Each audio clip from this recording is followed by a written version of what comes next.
این تابستان به یگان واهمه برای ریال مادرید تاریخی می شود. اویستا بازیگران ترک دسته کردند و فلورنتینو پرز گالاکتیاکوس نو را نقشه دارد. مبلغ ترانسفری دسته 500 میلیون یورو گفته می شود. مخلصان ریال لایک رو فراموش نکنید. ما باشد آغاز میکنیم.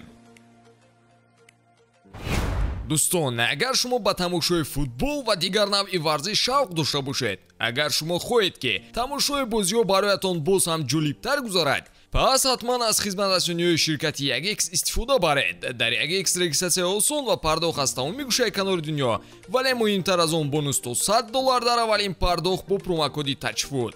سیلک ضروری در کامنتاریا و همه موفقیت. ریال مادرید موفق‌ترین دسته ورزشی رقم 1 به حساب می‌رود. این همه به خاطر نقشه درست و جلب بازیگران بهترین بود. دسته در عموم مثل ساعت شویتزاریایی سری وقت و با صفت کار می‌کند. بیشتری وقت همه کارشناسان سوال داشتند که چه خیلی دسته به ستاره‌های خود تأثیر می‌رسانده باشد.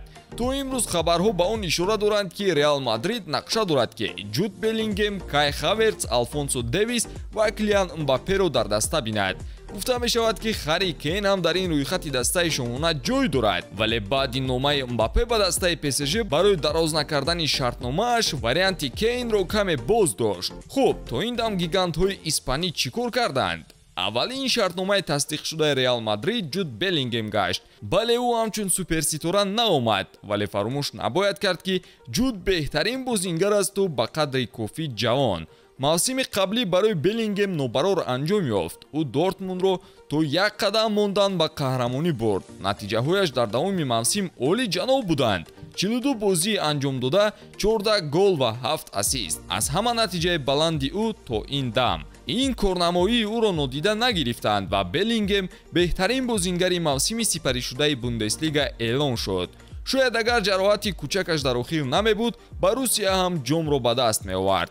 برای به دست آوردن شرطنامه جود بلینگهم، فلورنتینو پرز 100 میلیون یورو و علاوه بونوس ها پرداخت کرده است. شرطنامه اش با ریال مادرید باشد تا تابستان سال 2029 عمل خواهد کرد. همین طور خط پیش دسته به دست بازیگران جوان واگذار کرده می شوند. بلینگهم 19 ساله، کاماوینگا 20 ساله، چوامنی 23 ساله و والورده 24 ساله. بهترین قدم ریال همین خیلی نه؟ توپ ترانسفری نوبتی باید کای هاورتز شود. مگا تالنتی دسته چلسی که حتی زینedین زیدان او را در ریال دیدن می‌خواست. گفت و شنید مشکل حالا بین دسته ها رفته ایستاده است. مادریدی ها نیت ندارند که زیاده از 60 میلیون یورو برای کای پرداخت کنند، ولی گزارش با احتمال زیاد انجام می‌یابد. حالت آلفونسو دیویس کم مشکل تر است. باوریا او را رها کردنی نیست و شرطنامه اش تا تابستان سال 2025 عمل می‌کند.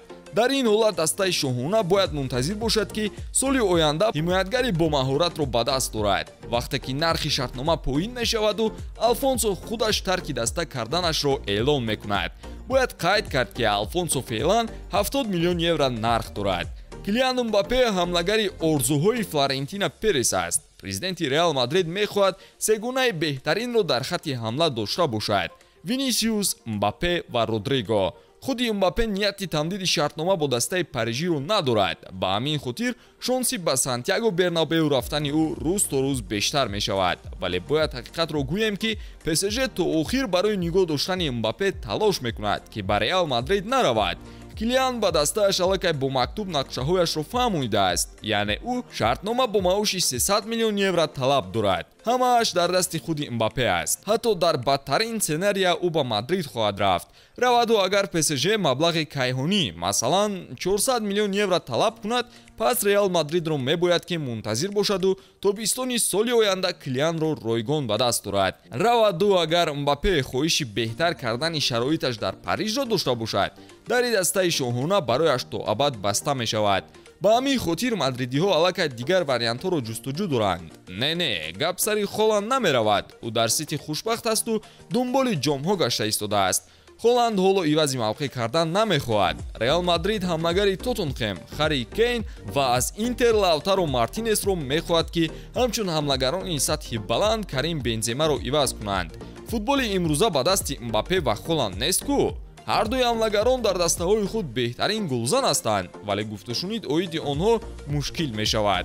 реал намехоҳад барои ҳамлагари аллакай 30 сол дошта зиёда аз 100 миллион евро пардохт кунад, яъне ки хари Кейнро дар назар дорем.